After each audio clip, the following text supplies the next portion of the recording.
From the great Midwest, nestled in the shadow of the iconic Route 66, welcome to the Fastback Podcast, where we discuss the beauty that is the Fast and the Furious franchise, among other related action films. I'm Justin. I'm here with Leif again. Leif, how's it going?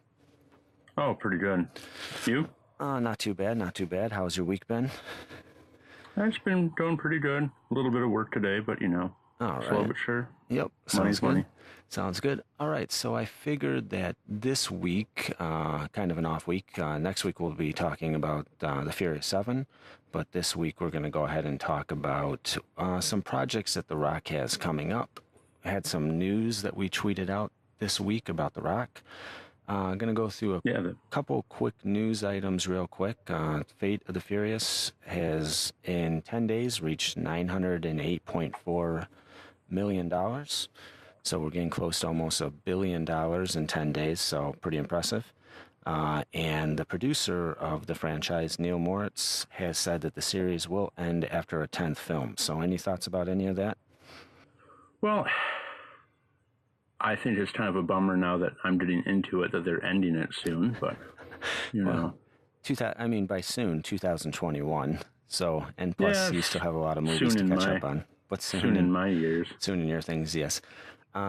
So you had also tweeted out that Fate and the Furious 9, that Rock and Vin Diesel have settled their maybe feud and now are going to both be returning for Fast 9, which is going to come out on April 19th, 2019.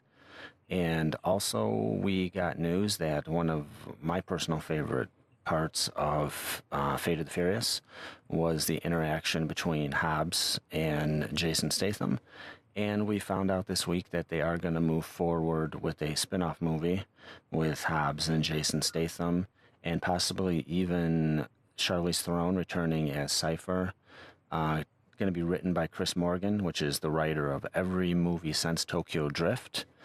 Any thoughts about that? Yeah, I think it should be interesting. I just expect it to be like a constant one-liner battle between the two. I think it's going to be as they go about like beating people up or something. Oh, yeah, I think it's going to be a constant one-liner battle, and that you're also going to see the big fight. The Rock put something on Instagram, I think today, just thanking the production and thanking all the fans as the movie gets close to $1 billion. And he was mentioning that you're going to finally, in this movie that they're going to make, get to see this big fight with Jason Statham that they've been promising for the past couple movies. He also kind of thanked Jason Statham for his support and kind of trusting him. So I think that those guys not only have a good chemistry, but also have good working relationship together. So I'll be excited about seeing that. It's interesting that I had thought that maybe they were going to do this spin-off because of the tensions on set between The Rock and Vin Diesel, and The Rock was kind of going to go off and make these other movies, and Vin Diesel, of course, was going to continue making the last couple Fast and Furious movies, but it seems like The Rock is going to be in both of these. So it'll be interesting to see kind of who carries over into these Hobbs spin-off movies. I think it's interesting that he's taking Jason Statham with him. But the thing that was the most interesting to me is if Cypher is going to be the villain of this movie, they're kind of drafting her off of the main franchise. So does she then return? You got to figure she has unfinished business with Dom. She can't just show up in this spin-off and then have her resolution be there. So kind of strange. Yeah, I don't know what that'll happen. I imagine because it'll be, like The Rock and his little military thing chasing down Cypher as a global threat. Yeah. But I also imagine that the whole movie would just be him and Jason Statham fighting in this like long continuous battle, sort of like when the Peter from Family Guy battles that chicken. Yeah, they just battle on and on and on for like 9,000 hours. Yeah, there's going to be this great kind of odd couple kind of buddy cop banter with probably great action scenes and ridiculous comedy.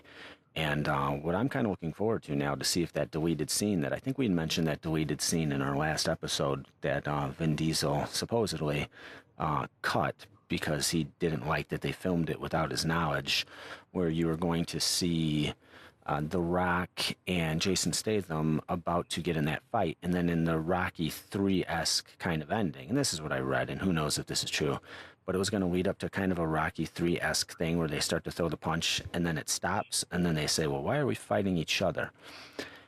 So I'm probably going to end up getting the Blu-ray on this just so I can see the deleted scene, and then maybe we can more than likely talk about that deleted scene and whatever else news has come out with this spin-off when that Blu-ray comes out a few months down the line. But I'm pumped for this. I don't want it to take too much away from the main storyline, but also if those guys for whatever reason don't seem to be getting along and they can't work together, I also don't want to have to continue to watch them not work together in the same movie, because like we talked about last week, it was distracting for me to see that they were never in the same scene. And I was reading an article today that said there was even not only use of body doubles, but some use of CGI. And when you're having to use CGI to put two actors in the same scene who are both living and working on the same movie in the same locations just because they can't be in the same room with each other, it's going to start affecting the story. And I think it did affect the story. That's a little intense. CGI people should just be saved for, like, getting dead people back into movies. Exactly, or selling vacuum cleaners or whatever, when Fred Astaire was selling a vacuum cleaner. Oh, yeah, way back. Way back when that was that first use of that. And, but I don't want to see that feud affect the story, because I do think it really affected the end of Fate and the Furious, because there was no reason for them not to have that scene at the end where there's a confrontation or where they talk. And there was especially no reason for them not to have a scene at the end where they talk about the Elena character was killed, who was obviously the mother of Vin Diesel's child and The Rock's partner. You think that that's two guys that would have two guys who are friends who also share that kind of bond with the character who was killed. You needed that scene at the end where they talk, not Vin Diesel like looking off of a balcony 20 feet away from The Rock, and then The Rock awkwardly. It was. We're not going to sit here and talk about Fate of the Furious for another 20 minutes, but that scene at the little dinner table or the barbecue or whatever at the end was ridiculous when it just cuts to The Rock and the lighting's not even the same, and it was just. Oh yeah, just but clear you know what, that he wasn't there. They're both tough guys. They're both tough they don't guys. talk about their feelings with each other. Well, you know what helps ease tensions very quickly? $1 billion in 10 days. When you make $1 billion in 10 days, there was somebody at that studio, Universal, somebody up on high, got those two guys together or on a conference call, or maybe just talked to their people and said, yeah, gentlemen, pull it together. We made $1 billion in 10 days, and we have 2 more of these to make. So we can't have your little feud, mucking up the works. So that's obviously 2 things that he has coming out. And by he, I mean The Rock. We got Fast and the Furious 9 coming out on April 19th, 2019. We have this Hobbs spin-off movie that I would imagine would come out between 9 and 10. I can't imagine that they can pump this thing out in the next year, but who knows? I mean, I guess if they started writing it now and everyone's schedules are open, maybe you get this thing going and it comes out fall of 2018. In between 8 and Fast and the Furious 9. I mean, we'll just have to wait and see. Mm-hmm. But I figured this would be a good opportunity to talk about some other Dwayne's and Johnson projects that are coming up. So what I thought I'd do is I picked 5 or 6 of these things off of IMDb, and I'm just going to give you a very, very brief description about what the movie is going to be, and a very brief description of kind of who's behind the scenes with it, and then you can tell me whether or not you have any interest whatsoever in seeing this movie. Are you game for that? Yeah, I'm down. All right, so the first one that I'm going to tell you about is a movie called Jungle Cruise. This is in pre-production. There's no release date for it. And Jungle Cruise is based on Disneyland's theme park ride where a small riverboat takes a group of travelers through a jungle filled with dangerous animals and reptiles. So The Rock is also producing this. They kind of announced this. They've been talking about this since about 2015. It's gone through a couple different writers. There's no director attached, but The Rock, it's one of these projects that The Rock attaches himself to. The Rock has a tendency to just come out and he's on social media and say, I'm going to be doing this movie. Then maybe you don't hear about it for 2 or 3 years, but he seems to be a man of his word because a lot of the time, then they just pop up and then, oh, okay, he's making it. So Jungle Cruise, I've heard that it's going to be in modern day. I've heard it's going to be a period piece. It's obviously, I would guess, going to be a Pirates of the Caribbean type family fantasy adventure, a PG or PG-13 rated special effects adventure movie. Do you have any interest in seeing another Disneyland ride turned into a movie with The Rock? I would guess fighting dangerous animals and reptiles on a riverboat. Does it sound like anything that you would want to see? I don't know. Maybe only if it like ends up being sort of like The Rock does African Queen. The Rock doing African Queen would be great, and that's what I think it would be. Yeah. I think they would just... I imagine it's just that, but with animals instead of, bad guys. I could see that, and I could see with it being Disney, it's going to have that Disney machine behind it, and I can see it being, honestly, a huge hit. I mean, this seems like a movie that's probably going to come out, I would think, maybe around Christmas, and they've had luck so far with their, Disney at this point can do no wrong. Pirates of the Caribbean, well, they just did something that was based on another ride. I can't remember what it was, but they've done that a couple times. So Jungle Cruise, this one's hit or miss from me. We'll see how the trailer goes. I can't imagine this is a movie I go to the theater to see, but that one, we'll see how it goes. So the second one is called Fighting with My Family. All right, this is a movie that's going to come out in 2018. Couldn't find an exact release date on it, but it's in post-production. So this one is not just we're talking about it. This one seems like it, obviously is something we're going to see in the next year. Directed by Stephen Merchant. You're familiar with Stephen Merchant? No, not really. Nathan on The British Office. He does all those writes and produces a lot of Ricky Gervais stuff. It's got Nick Frost in it, who's in a lot of that, kind of runs with their crew, was in Shaun of the Dead and things like that. Fighting with My Family, a former wrestler and his family makes a living performing at small venues around the country while his kids dream of joining World Wrestling Entertainment. Apparently it sounds like a comedy.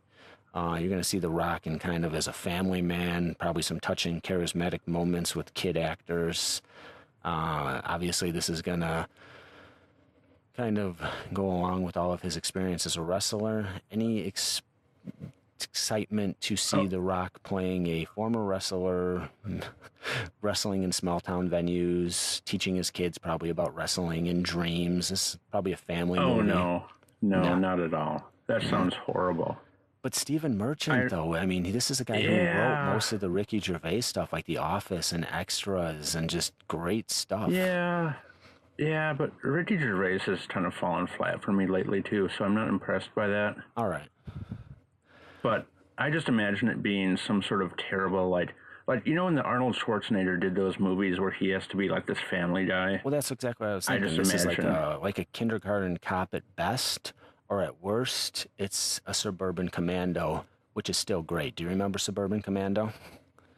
Yeah. With Hulk Hogan as the alien, I think. He's an alien, and he comes down to... Then he's disguising himself as a nanny. Or maybe I might be thinking of two movies.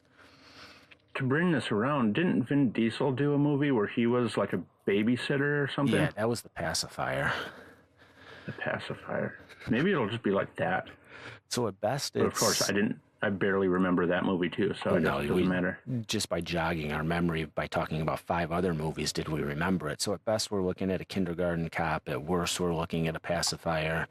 But either way, that one is also coming out next year. This guy, he basically, from what I'm reading, he just goes from one movie to the next, just a machine when it comes to working.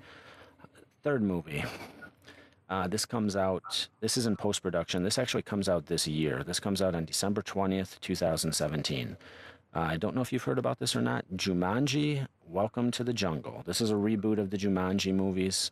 I don't know. I surprisingly never saw this movie. I think Jumanji came at a time when we were kids still, but not quite kid enough to see this. I know it's I think we were too old to like see that movie without being made fun of, and too young to not. This is 90s nostalgia. Know about it. I mean, we're going from 80s nostalgia to 90s nostalgia. So this is something like when we were just losing it for the fact that they were making a new Jurassic Park movie, kids 5, 6, 7 years behind us are probably going to be losing it for the fact that they're making a Jumanji movie. And I've still to this day never seen it. I'll probably watch it before this comes out and see if I'm interested in seeing this. And I never saw that Zathura either, which was also set in that universe and was directed by, I can't think of his name right now, the guy who directed Jon Favreau. And Zathura is supposed to be pretty good too. But this is Jumanji, Welcome to the Jungle. He plays Dr. Smolder Bravestone. Okay, and here's the synopsis that I pulled off the web directly from Sony Pictures. In a brand new Jumanji adventure, 4 high school kids discover an old video game console and are drawn into the game's jungle setting, becoming the adult avatars they choose. What they discover is that you don't just play Jumanji, you must survive it. To beat the game and return to the real world, they'll have to go on the most dangerous adventure of their lives, discover what Alan Parrish left 20 years ago, and change the way they think about themselves, or they'll be stuck in the game forever. Big budget Christmas franchise movie. Not a complete reboot. There was some concern that this was going to be a complete reboot and it wasn't going to touch on the original, but right about this time this was going into production was when Robin Williams, unfortunately committed suicide. And I think they wanted to pay homage to that, and that's not a time to completely remake a movie without kind of paying some kind of tribute. I don't know. I don't know if that tragedy affected the direction they went in this, or if they always would have made it a kind of continuation. But pretty smart. I mean, the first one was about a board game. I don't think you can, even for kids, can you do a movie about kids getting stuck in a board game in the year 2017, or do you think they played it the right way to make it a video game? I mean, obviously you get a bigger net with a video game, because that's what all the kids love. They should do a board game, but I think, board games are like hipster things now, so... Yeah, I don't know how many. I know kids just from being at your house play a lot of those kind of more interactive. We're going to set this up, and you got to try to get the ice away from the penguin. But I don't know how many kids nowadays are sitting down to play like Life or Clue or things of that nature. Especially like high school kids. Yeah. And if they tried to do a board game now, they'd have to like gear it towards like little kids, and that would probably just terrify little kids. No. So. And the idea that it's kids... it needed to be a video game. So it sounds like it's kids that get sucked into this video game, and then they become the adult characters. Because I remember they released a still of all the adult characters, and Karen Gillan is in this. That's Amy Pond. And Kevin James is in this. Kevin Hart is in this. Kevin Hart was with him in Central Intelligence. Rhys Darby, the manager guy from Flight of the Conchords, is in this. It's directed by one of the guys who is kind of one of the forces behind some pretty popular sitcoms like New Girl and Fresh Off the Boat. It's written by some of the guys who wrote for Community and Spider-Man Homecoming, the Lego Batman movie. One of the writers had a lot of credits I saw on Lost and Alias and Fringe. So there's some people behind this. It's an established franchise. It's sticking with... I wonder if they're going for like that combined 90s nostalgia plus, drag in some younger kids. Oh, absolutely. Younger people. Absolutely. I think this has huge franchise potential. And what I was my point I was getting to is they released a picture of all the adult characters, and everyone kind of thought they looked kind of ridiculous, especially Karen Gillan's outfit. She's kind of dressed like Tomb Raider, and they thought it was there was some controversy there about why is she in the jungle dressed in a way that no one would ever be dressed to walk through the jungle. And they said that, you'll understand when the movie comes out and such, as they also always say. And now it sounds like the reasoning behind that is they are playing video game characters. They become the avatars. So I think that's got some big blockbuster franchise potential here, and then especially coming out, the week of Christmas, The Rock franchise, Jumanji, 90s nostalgia, video games, touching base with then still paying homage to Robin Williams and the original. This piques my interest. I don't know about you. This kind of almost, if I see some trailers for this in a couple months and it looks good, it might get me enough to go back and try to watch the original Jumanji and just kind of see what I missed out on. Yeah, I mean, it sounds like it could be interesting. I if they overplay, nostalgia, or if they overplay like any one thing too much, I would just be like ticked off. But I don't know. It could be good. Yeah, I'm not too worried about them overplaying nostalgia because it's not my nostalgia. Kind of like I saw the Power Rangers movie a couple weeks ago, and I could just sit there and watch it as a movie, and I wasn't criticizing anything or thinking that there was too much nostalgia because it wasn't. I didn't recognize the nostalgia, so I'll see that one. I don't know if that'll be going to the movie or if that'll be something I rent, but that one, at least as far as a project, has my interest peaked. So now we're going to get into, those are a couple family movies. The next one is more of a movie that you think of when you think of The Rock. This one is directed by Rawson Marshall Thurber. Okay, this is a guy who directed Dodgeball, We're the Millers, and Central Intelligence. And the movie is called Skyscraper. It's in pre-production. It starts to shoot this summer, the end of this summer. The Rock is just going from one shoot to the next. I was amazed I couldn't imagine how all these movies were coming out in such a close time. But then I started reading his schedule, and he just goes from one movie to the next. So this movie is called Skyscraper, comes out on June 13th, 2018.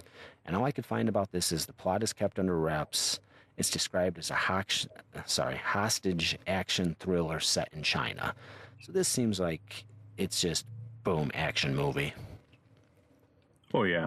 I'm wondering if we're going to start seeing more and more and more action movies set in China to get a nice chunk of that box office that we saw was so earth-shattering for Fate of the Furious. I think you're going to, and we've seen in the past couple years, you're going to start seeing movies, these big blockbusters. They're not just going to be there to try to appeal to an American audience. Oh, yeah. It's going more and more China. Yeah, so that one, he's going to play a character called Will Ford, which I'm sure is just action man. He's going to be saving people, I'm guessing, in a skyscraper. This screams Die Hard. So basically, we're going to see a 2018 Die Hard in China with The Rock. And I have very, very, other than if it's cheeseball. See, here's the thing, not to get off on a tangent, but I have very little interest in seeing just straightforward B action movies, even though that's kind of what this podcast is about. When it comes to just, unless it's got some cheeseball element to it, like The Fate of the Furious or like Triple X, The Return of Xander Cage, this kind of straightforward, just like Skyscraper and with The Rock. Maybe it's saved because The Rock is so charismatic. Like maybe if this movie starred, anybody else, I would say no. But this one doesn't pique my interest at all. Yeah, it could be. I mean, it could be a decent, like, there's nothing to watch and it's on Netflix sort of a movie. Yeah. I think. Yeah. But, like, I do enjoy the fact that it's just called Skyscraper. That's, like, old school where they used to just be, like, name movies after things. Yeah, it's definitely old school. This reminds me of kind of how 2 years ago, I think it was, San Andreas. I don't know if you ever saw the trailers or anything for San Andreas. It's a Rock movie where there's a huge earthquake and he's a helicopter rescue pilot and it's just action, man. He's rescuing people. It was better and made more money than anyone thought or thought it would have deserved to. But this kind of just reminds me of that. All right, so now we're going to go on to the fifth one. This is the one that I'm the most excited about, okay? Rampage, pre-production, release date of April 20th, 2018. Now, there's a property, and that to call it a property at this point is a stretch, but this is based upon something from our childhood. Does anything from our childhood by the name of Rampage ring a bell for you? Um, I believe there's a video game. You are correct, sir. Based on the Yeah, 1980s video game featuring apes and monsters destroying cities, a mute, oh yeah, a mu- yeah. yep, a mutated crocodile, gorilla, and wolf are set loose on cities and set out to destroy them. Johnson leads an anti-poaching unit out of Rwanda who must save the day.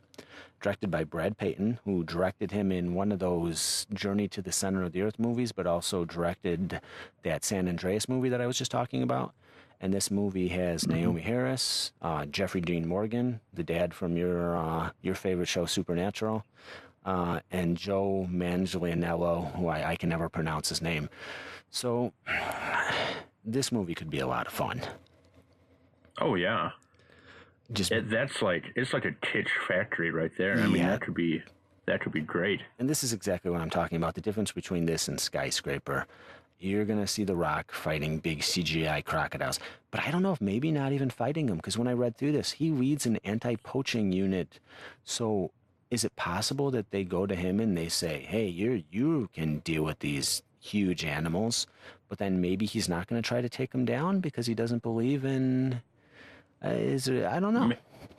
Maybe it's like the old school plot of like, I want to save everybody, so I'm going to be evil and turn the like animals I want to save into monsters to kill people. Oh, possibly. Oh, I don't think he would be the villain, though.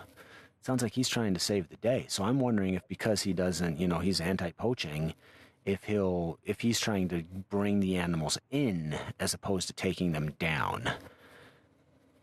I suppose. Then you can put them on Monster Island with Godzilla. Well, we'll find out in a year. This is filming right now. I think this just started filming this week, and they're going to pump this thing out, and it's going to be in 2018. So this is 4 or 5 movies already coming out in the next 2 years from The Rock. You got to wonder also if with a couple other that don't even have release dates, you got to wonder if The Rock is charismatic, man, and I think everybody enjoys seeing him. But, man, I don't know if anybody is... Well, don't question The Rock. I would hope that audience... You got to wonder, though, if our audience is... Do you want to see 2 or 3 movies with The Rock in a year? I mean, there's not too many actors that could pull that off without... Tom Hanks in his day couldn't be in 3 movies a year for 3 years. All right, so real quick... So you would have interest in seeing Rampage. A year from now, me and you are sitting, we're going to the movies. Are we going to see Rampage? Oh, yeah, I'd see it. All right, so and I'm going to list off a few more real quick bullet point ones these are movies that these are in the works. They didn't have release dates. They were kind of just announced, but real announcements, not just rumors. Like there was a rumor that he's going to be in a remake of... Big Trouble from Little China what's the main character's name? Jack Burton. Yeah. He couldn't do that. That's rumor. So I tried to stick away from rumors and stuff that was actually announced. But out of Rampage, Skyscraper, Jumanji, Welcome to the Jungle, Jungle Cruise, Fighting with My Family, Fast and the Furious stuff to the side because obviously we're pumped for that. But out of the ones we talked about so far, which one are you looking forward to the most? Oh, it's definitely Rampage at this point. I'm going to say Rampage for a movie that I would actually want to see, that I could see myself being giddy to go see. And then a close second being Jumanji, just because how much I love to follow franchises and just the movie industry. Very curious to see how that does. The other ones are kind of I could take or leave. Real quick, few bullet points. He's going to be playing Black Adam in the Shazam movie for the DC Universe, DC Extended EU or whatever they call it. Are you familiar with Shazam? The kid who says, Shazam, he's a boy, and then he turns into Shazam. No.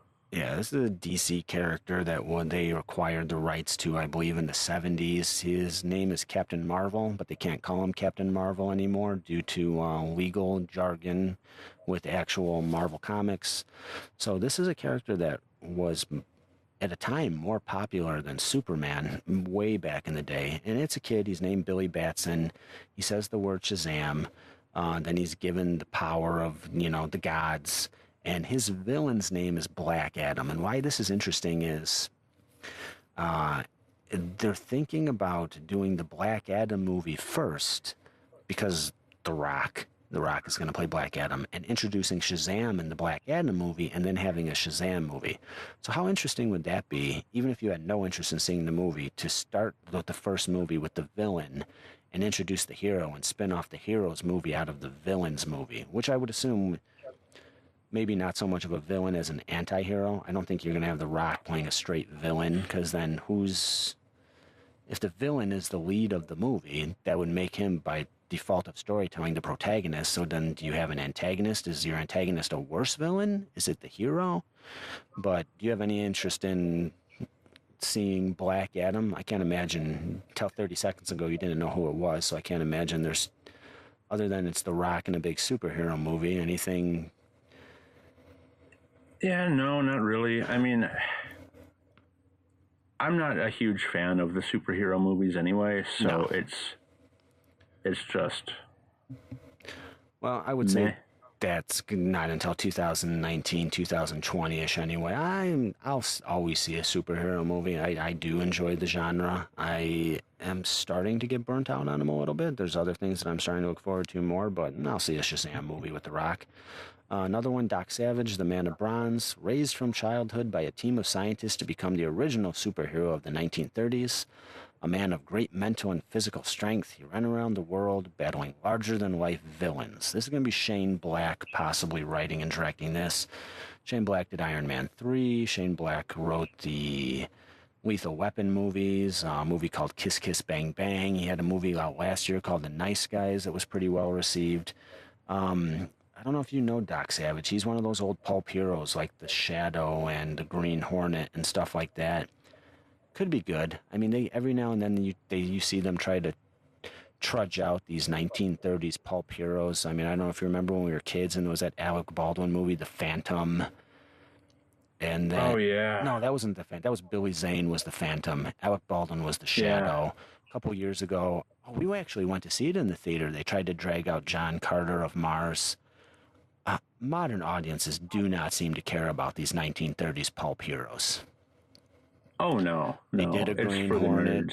Yeah, so that could be here or there. And then the last real quick one, the Jansen Directive. Former Navy SEAL and prisoner of war Paul Jansen works as a corporate security consultant, but when an assignment to rescue a VIP goes wrong, he's forced to go on the run. This is based off a book written by Robert Ludlum of the Bourne movie fame, or Bourne fame, I should say. And sounds like a Robert Ludlum story. Sounds, guy's going on the run. He's an agent. They're after him. I mean, that sounds very Bourne-ish. So again, depending on the director and the writer and everything, could be a great action movie, could be pretty forgettable. But so no release date on that, no release date on Doc Savage, but just a few things that he has in the works that we could see sometime in the next couple years. I could take or leave the Jansen Directive. Like I said, you get a good director on there, a good writer, some good co-stars. Hey, maybe it's a great action movie that you watch on Netflix on a Tuesday night because you can't sleep. I don't know, though, if that's something. But again, probably trying to set up another franchise. Bourne was a big hit. Oh, yeah. If you can get The Rock, and now you have the Paul Jansen franchise, and you get one or two movies out of that, more power to you.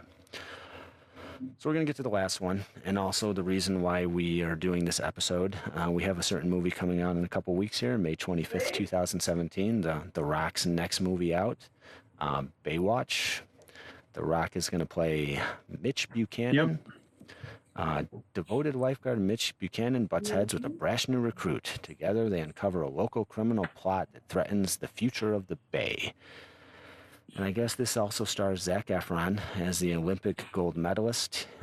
He named Matt Brody, which when I saw this, I'm like, I wonder, are they having fun enough for that to be a Jaws reference, or do you think that's coincidental? It should be one of those things where someone's putting a Jaws reference in there, but yeah, I would hope it's a Jaws. I mean, I'm not saying that they're gonna try to have this character related to Brody from Jaws, but I'm just wondering if they picked the last name Brody as a little wink to Jaws. I would hope so. It would be almost too coincidental to a point of stupidity if that wasn't the case. He plays an Olympic gold medalist. He's hired onto the Baywatch team as a PR move to try to save the team. Now, like we talked about, crimes start to happen because of plot, and they are on the case. This is directed by Seth Gordon, who directed Horrible Bosses. He's also one of the producers of the TV show The Goldbergs. All right. I have no connection to this but this property at all. I never watched the show when we were kids. Did you ever watch it? It was a big thing. It was one of those things that was almost kind of like an embarrassing thing, but we were probably in grade school when this was out. Yeah. I was never allowed to watch it. Yeah, I can't imagine you were allowed to watch it. I didn't watch it. You would hear kids talk about it at school. It was the TV equivalent of finding Victoria's Secret's catalog that came in the mail. It just kind of a goofy thing. So because of that, I don't, from a nostalgia standpoint, have any interest in watching it, but we did watch the trailers. I watched 3 of the trailers. One of them we saw when we went to see Fate of the Furious. You watched a couple of these trailers? Yep. All right, so any feedback at all on the trailers? Some of the jokes I liked the first trailer, and I liked the third one least. I liked the first one the best. Any reaction to it? Any good, bad, indifferent? What did you think about when you watched these? I thought they were all pretty hokey, which is, it's Baywatch, so you have to expect that. Yeah. What I did like is that they seemed like self-aware of the franchise, I guess. Well, there was that line in there where the one guy is like, this would make a ridiculous but very entertaining TV show. Yeah. And especially when there's one scene in the trailers where they're being confronted by the police, and I forget what they say, but something about a lifeguard. What was it? A lifeguard stakeout or a lifeguard? Oh yeah, lifeguard in pursuit. Operation. Yeah, that seemed like that scene. I think they showed a little bit of in each trailer. Like you had mentioned, these trailers kind of blended together. I watched all 3 of them in a row. They were all pretty much the same trailer with a couple different beats. But that scene where they're talking to the police officer did look like it might be one of the better scenes in the movie. So really, I appreciate the shows that are self-referential, the whole break down the fourth wall thing is, I never kind of get tired of. That's why I love Supernatural, when it's they have a supernatural conference they're going to because there's a book series about Supernatural, and it happens to be them that are also supernatural. So I just love that stuff. When the one guy shouts out, "We're Baywatch." Yeah. That's... Well, there's that other thing, too. Does it look like she's always running in slow motion, referencing the fact that they always had the cheesy slow motion running? I guess Pam Anderson and David Hasselhoff, those are the only 2, maybe other actors that are in there, but I guess they're going to be in there. So, yeah, there's going to be a lot of tongue-in-cheek stuff. They know what they're dealing with. I kind of like that. If they were trying to make this a straight-up action franchise, like that other stuff we were talking about, Skyscraper, this would have been ridiculous. But there was some of the jokes that I thought stuck. I would kind of like that little sequence that they kept showing where they're on a scooter chase, and it looks like The Rock is trying to push the scooter faster with his feet. And it looks like they're really pushing what looks like is probably the big action set piece of it, because they showed it in every trailer where he's saving that woman from the explosion. And, diving into the water with her and whatnot. I know they were really hitting that home. But it looks like there's good chemistry between The Rock and Zac Efron. And did you pick up on that? Oh yeah. They looked like, you're watching 2 minutes at a time, but it seemed from the clips, seemed sort of that same buddy vibe. Yeah, kind of buddy. And that you pick up with Statham and him. So yeah, and that was my wondering: is it that The Rock just has so much charisma that he is able to pull charisma almost out of his co-stars? That's kind of the impression that I get. It just seems like he's able he's so good that he's just making the people around him better. And from what I've heard, Zac Efron is no slouch. He was one of these kind of teen beat, heartthrob actors who kind of, I'm not going to say compare him to DiCaprio, but has kind of started to make a career for himself as an adult with these comedies and stuff like that. So he seemed like he was doing all right too, but I could see myself seeing Baywatch. Some of the jokes were a little Not my humor, I guess you could say. But again, The Rock, if it was anybody else in this movie, I don't think I would have any interest whatsoever in seeing this. But he just seems to be able to take these properties and turn them into something that, people want to see. Would you have interest in? Well, I think we're probably going to end up seeing this anyway, just to do a review on it for the podcast. If you're up for it, catch a matinee on this movie. Yeah. But would I'm down. I'm down with this. Would you otherwise want to see this movie if we weren't going to do it just for the podcast? If it weren't for the podcast, I probably wouldn't see it in the theater, only because I want to save my money. Yeah, I would agree. I would agree. But this would definitely be one of those, like, it's, Wednesday night, and it's on Netflix. Yeah, I don't think I would pay to see this either normally, but unless it was just getting incredible reviews. If everyone was like, oh, you got to see, it turned out to be great, then maybe I would, a couple weeks after release, if there was nothing else I wanted to see that week, I might check it out, as I do from time to time. But otherwise, no, this would be a Redbox thing for me, or a Netflix thing. But because of you, the listener, we will go pay our $5.49 and see it on one sunny Monday morning. And obviously in a couple weeks be giving our review about that. So all in all, long story short, Rock's got a lot of movies coming out, man. Oh yeah, he's a jobbing actor, man. He's a working actor, dude. He's getting them out there.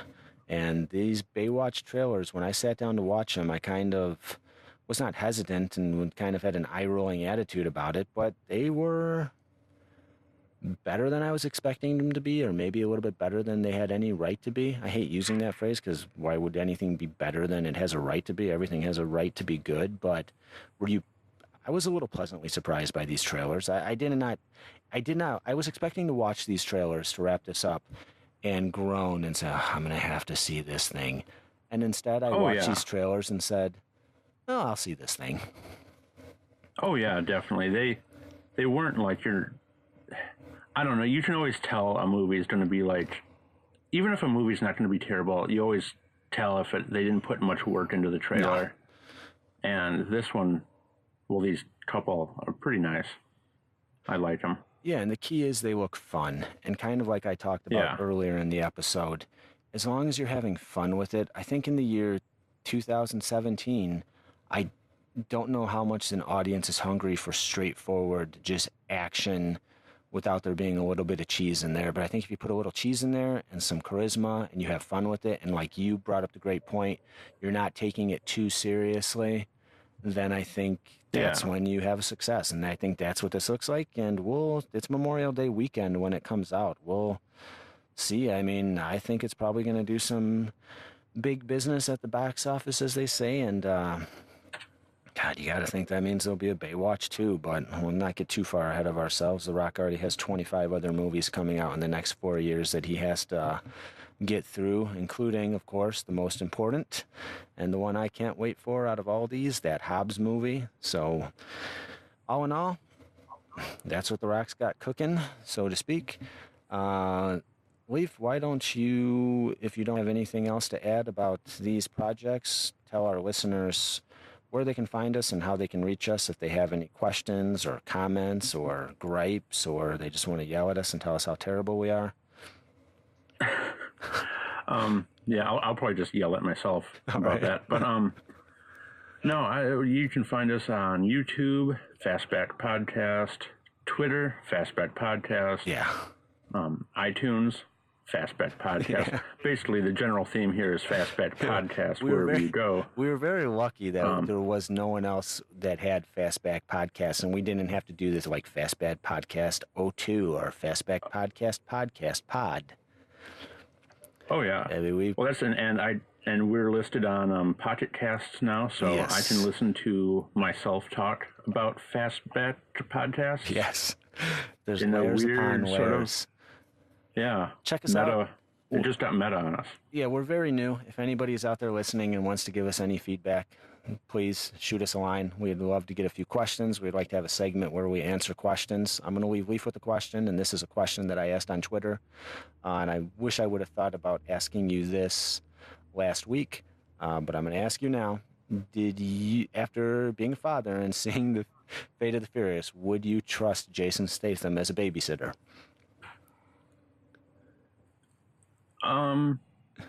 Yes. Only because, well, only if he owed me something or whatnot. Yeah, well, if he simply killed, because if he killed I saw me, if he brutally murdered me in a car explosion, but then saved your son, you would eventually just have to invite him to a barbecue. Oh yeah, There's a lot of controversy going out there that people are very riled up on. But also, yeah, the writer of these movies said, don't be too quick to judge. You don't know everything about Jason Statham yet. And yes, you may think that he killed Han, but there's more of the story, which I think means that we're going to be seeing Han in one of these movies, which will be absolutely incredible. We're going to wrap it up. One final thing. I want to make a correction. Last week I said that the Fast 8 had the biggest individual opening in a territory. It was just the biggest individual opening in China.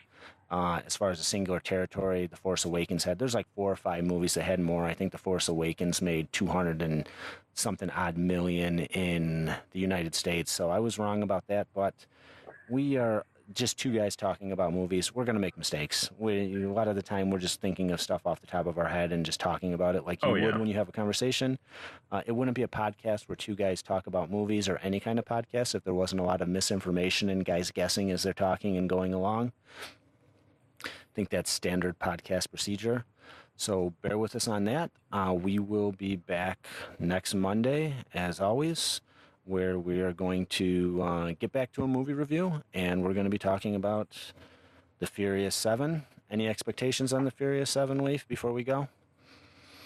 I don't really have too many expectations. I mean, I know obviously what 8 was like, so I assume it's going to be similar, maybe a little bit more drama. Well, I guess it can't be more drama. That was pretty much a lot of drama. I don't know. A lot of off-screen drama. It's one big question mark for me. It's one big question mark, but one thing that there is no question on, Leif would hire Jason Statham to babysit his son, regardless of whether he murdered me or not. But Leif, I respect that decision, and I look forward to talking to you again next week. Thanks for everybody listening. Yep, thanks you guys. And we'll talk to you next week.